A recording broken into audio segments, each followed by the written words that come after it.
अस्सलामुअलैकुम beautiful people YouTube family. आज हम बनाने जा रहे हैं आलू और बेसन के कटलेट्स और मुझे उम्मीद है कि आपको पसंद आएंगे। और ये देखें, मैंने ये आलू बॉईल करके इसमें कुटी मिर्च, नमक, काली मिर्च मिला के अच्छी तरीके से आलूओं को मैश करके इसकी टिकिया बना ली है और थोड़ी सी प्याज भी काटी है बारीक बारीक। सब मिक्स करके इसके गोल शक्ल में बना लिए हैं और कुछ चपटे बनाए कबाब की शक्ल में। और इसको सरसों का तेल गरम करने के बाद हमने इसको फ्राई कर लेंगे बेसन में। और बेसन थोड़ा पतला रखना है, ज़्यादा गाढ़े बेसन में नहीं बनाएंगे इसको, और ताकि इसको अच्छी तरीके से ये अंदर से भी, वैसे तो आलू हमारे बॉयल हुए हुए और अच्छे तरीके से और पक जाएं ये तेल के अंदर। इसमें जायका बहुत इस तरीके से अच्छा आएगा।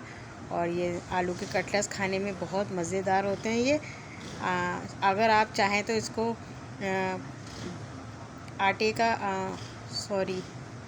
अंडे के साथ और पापों का जो चूरा होता है उसके साथ भी डिप करके इसको फ्राई कर सकते हैं आप। मैं बेसन में करूँगी और बेसन में भी बहुत मज़ेदार बनते हैं ये।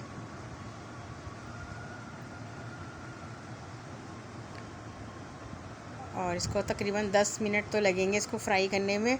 अच्छी तरीके से हमको थोड़े डार्क गोल्डन ब्राउन करने। अगर आप चाहें तो इसमें आलू के भरते में हरा धनिया, हरी मिर्चें वगैरह भी ऐड कर सकते हैं, मैंने नहीं किया है। और ये देखिए, मैं इसको फ्राई कर रही हूँ। ये देखिए, इसका कलर आ गया है। अब इसको हम अब निकाल लेंगे। अब ये फ्राई हो चुके हैं हमारे ये। तकरीबन मुझे 10 मिनट लगे हैं इसको फ्राई करने में। ये देखें, आखिर में मैं इसको तोड़ के भी दिखाऊंगी आप लोगों को कि इसकी देखें अंदर से शक्ल कितनी अच्छी आई है। और ये जो कबाबों की शक्ल में बनाए थे, इसको भी हम बेसन के साथ, बेसन में सिर्फ मैंने नमक डाला और कुछ नहीं डाला है। इसको फ्राई कर लेंगे बेसन में डुबो के। और अगर आप चाहें तो ब्रेड क्रम्ब और अंडा फेंट के उसके अंदर डिप करके दोनों में उसमें भी फ्राई कर सकते हैं कटलेट्स को। मैं बेसन में फ्राई कर रही हूँ इसको।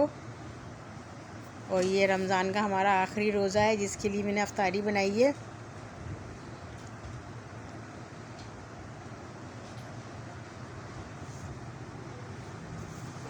ये देखें, दोनों चीज़ें, ये पालक के पकोड़े बनाए हैं, हरी प्याज पालक के बनाए हैं मैंने। और ये अभी मसाला दिखाऊंगी मैं इसका पालक का। ये देखें, हरी प्याज, पालक और सादी प्याज भी काटी है इसी में। सारी चीज़ें मिक्स करके अभी मैं इसके बेसन के पकोड़े बना रही हूँ।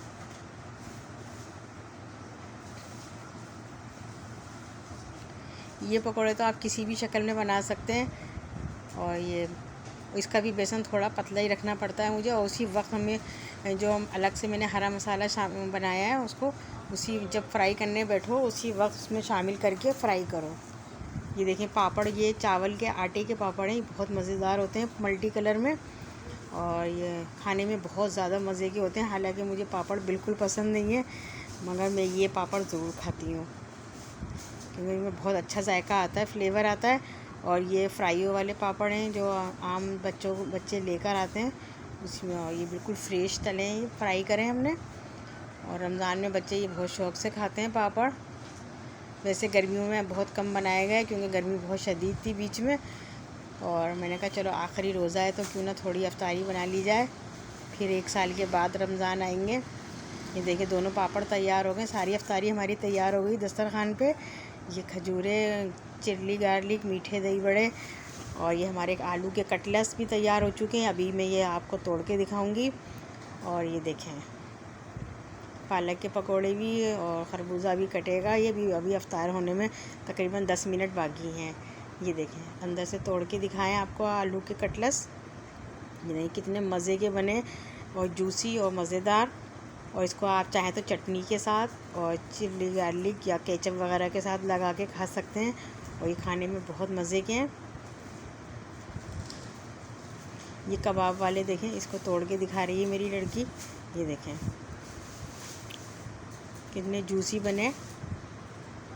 12 मैंने कबाब ये गोल की शक्ल में बनाए थे और 12 अदद ये कबाब की शक्ल में बनाए थे। यही चिल्ली गार्लिक है, हमारे यहाँ बच्चे यही बहुत शौक़ से खाते हैं। और चटनी की, हरे पुदीने की चटनी भी बनाई थी मैंने। के साथ इजाज़त दीजिए, अल्लाह हाफ़िज़।